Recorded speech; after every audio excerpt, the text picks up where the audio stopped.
এটা তো সবারই থাকার কথা। যেহেতু আমি অভিনয় জগতে কাজ করছি, আমি নিজেকে যত দিন যাবে অনেক বড় জায়গাতে দেখার স্বপ্ন রাখবো, এটাই স্বাভাবিক। এবং বড় পর্দায় নিজেকে দেখা, এটা সব শিল্পীরই মনে হয় স্বপ্ন থাকে।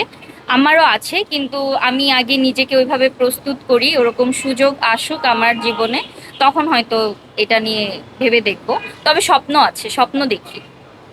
উনি আহ, ওনাকে নিয়ে বলতে গেলে উনি তো বাংলাদেশের মেগাস্টার। তো একজন শিল্পী যখন 25 বছর ধরে একটা ইন্ডাস্ট্রিতে লিড করছে, তাকে নিয়ে বলার মতো আমি আমি আসলে কি, তিনি নিজেই তার কাজ দিয়ে পরিচয় দিয়ে দিচ্ছেন যে তিনি আসলে কি। এবং প্রতিনিয়ত তার কাজের যে মান, সেটা বাড়তে আছে। তো আমরা ওনাকে দেখে আসলে শিখছি যে কিভাবে একদম শূন্য থেকেও অনেক উপর পর্যায়ে নিজেকে নিয়ে যাওয়া যায়। এখন উনি আমাদের ধরাছোঁয়ার বাইরে, কারণ উনি মেগাস্টার। আমার রিসেন্টলি একটা নাটকের কাজ শুরু হয়েছে, শেষ হয়েছে। ওটার নামটা যদিও এখনো ফিক্সড হয় নাই, বাট ওইটাও অসাধারণ একটা গল্প। ওইটা হচ্ছে বিয়ের পরে একটা মেয়ের স্ট্রাগেলের জার্নি, বাচ্চা না হলে একটা মেয়ের যে স্ট্রাগেল, সেই স্ট্রাগেল নিয়ে জার্নি। এটাতেও মানুষ কাঁদবে। তো আমি এখন মানুষকে কাঁদানোর গল্প করছি টুকটাক। না, বাস্তব জীবনে যদি মানুষকে কাঁদাই, অবশ্যই অভিশাপ পেতে হয়। আমি এই জায়গাটাতে অনেক বেশি ভয় পাই। বাস্তব জীবনে আমি মানুষকে কখনো ইচ্ছাকৃতভাবে আঘাত করি নাই। যদিও বা করি, আমি বুঝি যে আমার কথার দ্বারা কেউ আঘাতপ্রাপ্ত হয়েছে, আমি পরবর্তীতে যে তার কাছে সরি বলতে দ্বিধা বোধ করি না। কিন্তু অভিনয়ের মাধ্যমে যেটা হয়, যেটা আমাদের বাস্তব জীবনের গল্পগুলাই, সেইগুলাই কিন্তু অভিনয়ের মাধ্যমে আমরা ফুটিয়ে তুলি। আমাদের পৃথিবীতে একটা রঙ্গমঞ্চ, এবং এখানে যারা এখানে উপস্থিত আছেন, প্রত্যেকের জীবনে অনেক গল্প লুকিয়ে আছে। এই যে ভাই, আপনি আমাকে কোশ্চেনটা করছেন, আপনি আজকে সকাল থেকে এই পর্যন্ত আপনার জার্নিতে কতগুলা দুঃখের গল্প আছে, এটা আপনি ছাড়া আমরা কেউ জানি না। সো এইটাই হচ্ছে কথা, যে প্রত্যেকটা মানুষের জীবনে দুঃখের গল্প এত বেশি।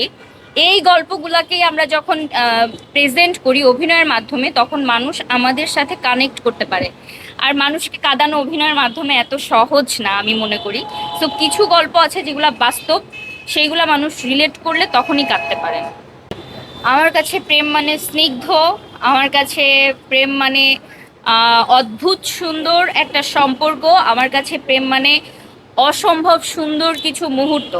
এবং প্রেম হতে হয় স্নিগ্ধ, প্রেম হতে হয় পবিত্র, প্রেম হতে হয় সম্মানের।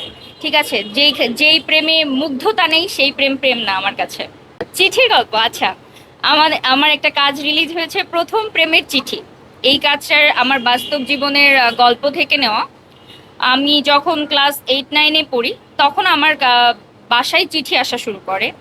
কেমন, বিভিন্ন অকেশন যখন আসে, তখন আমার বাসা মানে আমার বাসা ছিল মেইন গেট থেকে ভেতরে, যে আমার বাসা বিল্ডিংটা ছিল, ওই মেইন গেটের দেয়াল টপকে ভেতরে এসে কেউ ফুল দিয়ে সাজাইতো। সাজানোর পরে আমার দাদিকে, দাদি ব্রেন স্ট্রোকের রোগী ছিলেন, ওনাকে গোসল করানোর জন্য একটা খাট বাইরে রাখা হয়েছিল। ওই খাটের উপরে কিছু ফুলের রেখে তার মধ্যে রেখে যেতেন চিঠি।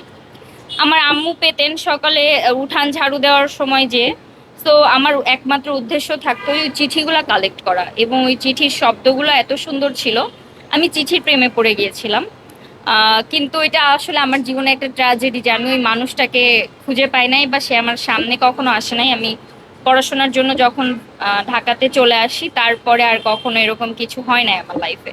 সো যেহেতু অভিনয় জগতে আছি, তো আমি দিলাম যে আমার জীবনে এত সুন্দর একটা গল্প যেহেতু আছে, আমি এই গল্পটা নিয়ে কাজ করব। তো কাজটা করার পর মনে হয়েছে যে কাজটা মানুষকে অনেক টাচ করতে পেরেছে, অনেক ভালো রেসপন্স পেয়েছে, আলহামদুলিল্লাহ। আমি কখনো কাউকে চিঠি দেই নাই, তবে আমি চিঠি পেতে পছন্দ করি। আমি ভালোবাসার বার্তা যখন আমাকে কেউ দেয়, আমি ওগুলা কুড়িয়ে রাখতে পছন্দ করি। কেউ ভালোবেসে যদি আমার কোনো বান্ধবীও একটা ফুলও দেয়, আমি ওইটা রেখে দেই, আমার বিছানার নিচে রেখে দেই, বা বিভিন্ন জায়গায় রেখে দেই। আমি ভালোবাসাগুলো কালেক্ট করে রেখে দেই। আমার মনে এখনো কেউ ওইভাবে জায়গা তৈরি করতে পারে নাই যে আমি নিজে তার জন্য লিখবো। আচ্ছা, এটা আসলে কাজের ভালো প্রাপ্তি তো এই জায়গাগুলোতেই, যখন আমার কাজে মানুষ আমাকে দেখবে এবং আমাকে পছন্দ করবে, সো এটা তো অবশ্যই ভালো লাগে। তবে খ্যাতির বিড়ম্বনাও আছে, যেহেতু আমি অনেক বড় পর্যায়ের কেউ এখনো হতে পারি নাই, আমি খুব ছোটখাটো একজন মানুষ। সো বা যখন মানে নর্মাল দৈনন্দিন লাইফ লিড করতে অনেক সমস্যা হয়ে যায়, ধরেন শপিং এ গেলাম, একটু সমস্যা মানে প্রবলেম ফেস করলাম, কোথাও ফ্রেন্ডদের সাথে, আমি যেরকম ঢাকা বিশ্ববিদ্যালয়ে একটু আড্ডা দিতে পছন্দ করি, আমি যেহেতু পাবলিক ইউনিভার্সিটির স্টুডেন্ট, আমার ভার্সিটিতে যে একটু আড্ডা দিব, ওই জায়গাগুলোতে একটু প্রবলেম ফেস করতে হয়।